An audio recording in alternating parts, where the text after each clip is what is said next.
You're listening to the Turi Ryder's She Said What podcast. I'm Turi, along with Marcy Persky. Possibly like you, we're taking on some New Year projects. So in this installment, Marcy's done with her tour of the North Pole, and I take on a mysterious and challenging shelf. You have different glasses on. No, they're the same glasses. I have a short haircut. Cute. Very Makes cute. them look different. Very cute. I guess I can see more of the side of them now.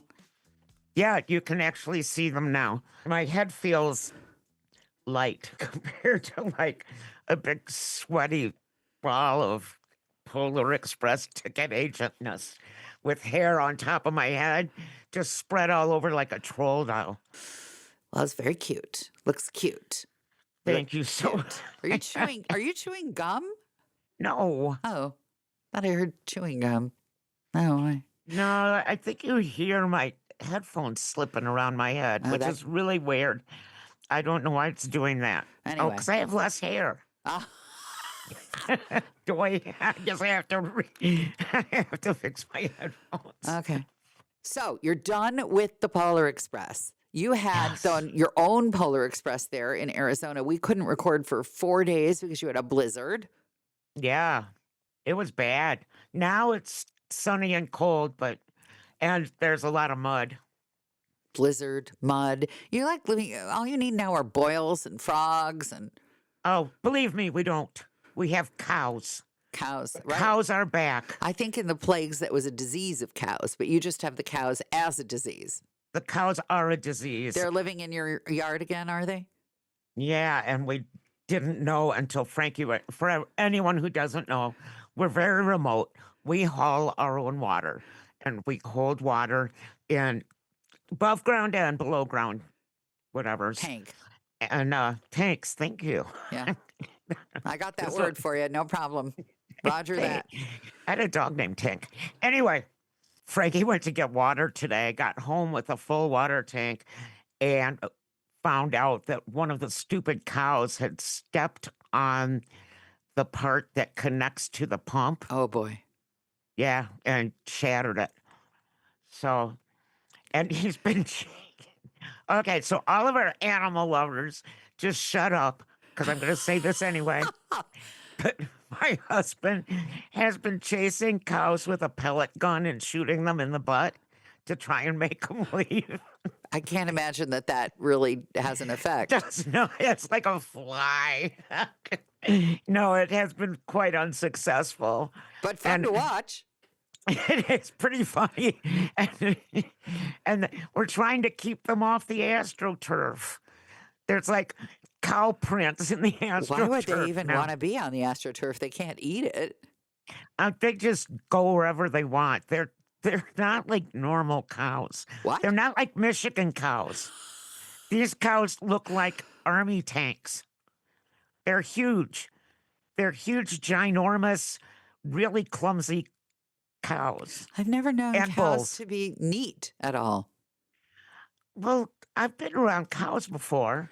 Yeah. And they didn't do all this damage. But then again... It comes down to the individual cow, I have to say. It's like with German Shepherds. We had one German Shepherd who you could put a brand new baby on the floor and he would be so careful to walk around and lie down just next to it.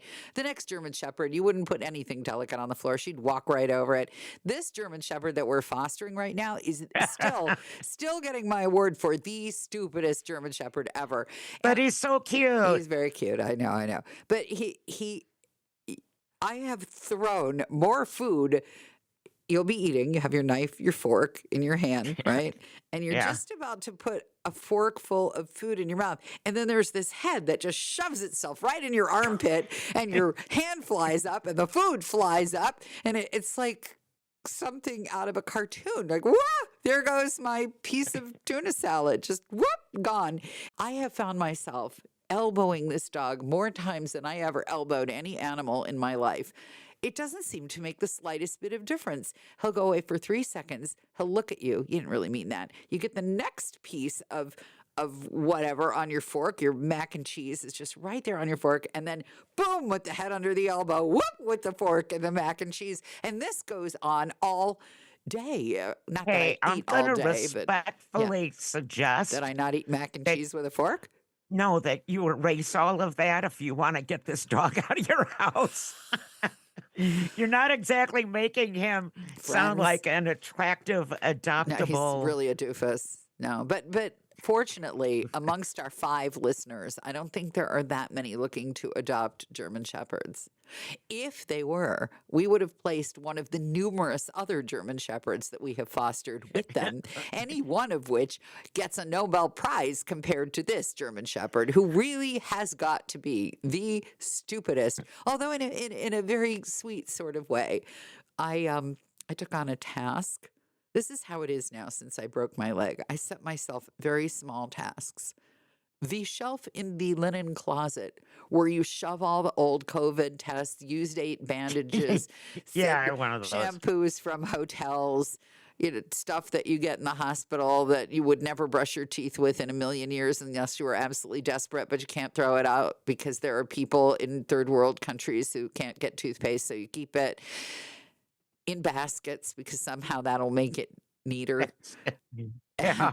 And then the worst thing that ever happened to me was the basket organizer. That's just a recipe for disaster, the basket organizer. And you're like, there's always some mysterious oily thing on the bottom. And lipstick somehow, like makeup gets into one of the baskets. And I pulled out a lipstick. Uh, I pulled out a lipstick yesterday that smelled rancid, probably like self-destroyed rancid whale blubber, and the thing was absolutely stiff, and I don't think anyone had used it since I was maybe in high school experimenting with makeup. Not that I don't love makeup, but holy smokes, I don't remember even buying this lipstick. It's a fancy brand of lipstick, and I finally thought this is almost unused, and I'm still going to throw it out because it smells bad. So I did. But that was a project. That took me hours yesterday. And how did this come up? The world's stupidest dog. yeah. He comes in. So I bring, you will appreciate this since you're a sports fan. There was a big game on yesterday. Yes, there was, and we ate Chicago deep dish pizza watching it. The Green Bay Packers and Chicago, I believe it was. Yes, it was. It was. And It most definitely was. the spousal unit who doesn't usually watch football somehow turned this game on. But I don't really understand that people shouldn't be interrupted when they're watching. I know you don't. It's so annoying. So I interrupted him in the middle of this football game for various reasons while I was cleaning out the linen closet down the hall, including to bring him a giant bag of Ace bandages to say, which ones of these can I throw out? He just looked at me like he'd like to wrap up my head in an Ace bandage and throw it I have out. one of those sitting right next to me, a giant box full of these bandages. Well, you don't throw them out because, again, some No. third world, undeveloped country somewhere, they have a shortage of Ace bandages, so you feel guilty throwing any of them away. So I just they vision me sometime just being a giant ace bandage Yeah. on every single joint, bone, everything except for my nose sticking out. We could have made the Michelin Man out of these Ace bandages. Yes, that's true. But I don't think he really wanted to sort them out in the middle of the Packers-Bears game. I just got the vibe that wasn't the time after I'd interrupted him. I interrupted him for certain other things that he would just also. I had a series of these sorts of interruptions because you can imagine you're going through the shelf in the linen closet, medicine cabinet closet. Things like, are you ever going to use this hospital-sized packet of shave foam? See, I don't even ask about that Just stuff. throw it out. Because if it's been in the cabinet or a drawer for long enough and hasn't been touched, Yeah, that means that he won't remember it's even in there. that it can be thrown away. But I throw Frankie's crap out all the time. I throw everybody's stuff out except mine. Yeah, well, That's important. I'm getting to that place. We've had this conversation before. It looks very clean in there now. That'll last about 5 Yeah. minutes. No, I did it a couple of months ago through everything. I actually looked at dates on stuff, Ooh. which is like then that makes it even worse when it says 2019 on it.